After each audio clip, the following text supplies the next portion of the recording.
And you graduated this past spring from UNC Chapel Hill. Just speak about dealing with the climate in regards to the pandemic and having virtual graduation and the outlook of being able to find employment being somewhat bleak. Like, just talk about that experience and how you was able to persevere. Yes. So definitely a difficult time for us all, right? Hmm. I think even like first of all, having senior year, cut short was tough on many of us, having to transition to virtual classes and um, find a way to focus on your studies in the midst of chaos outside of your window, right? Uh-huh. It is a weird feeling, definitely, when, everything is looking so bleak. um, but I will say in that moment, although I found myself in a difficult situation, I spent a lot of time, praying that I could find, um, in that stillness, I could find my passion, and that I could, focus in on that instead of kind of like the negativity going on, you know, Right. outside and in the world.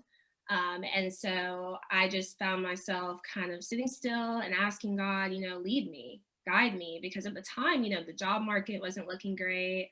I didn't really graduate at all. We graduated, through like an email. Uh-huh. There was no ceremony.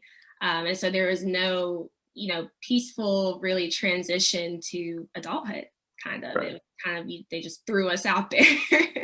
And so I had nothing else to do but seek that guidance. And so, because everything was out of my control. Right. And in that stillness, I was able to focus on writings that I had begun a year before.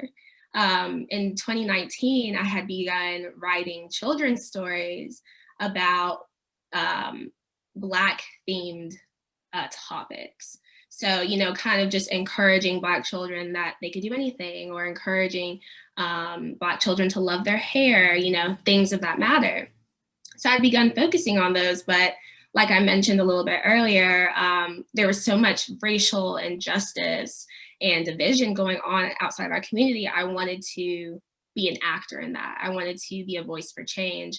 And so I decided to take the stories that I had already been writing and focus them in more on making a deeper change, Hmm. like bringing things to the light that we don't know as a people, that many of us don't know.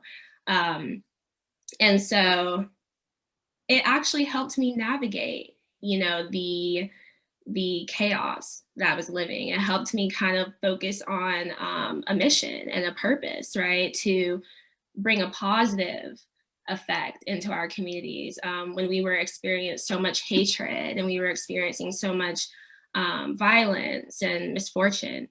And so I think that during that stillness, I was able to bring light into darkness by creating the Tales of Camelia B.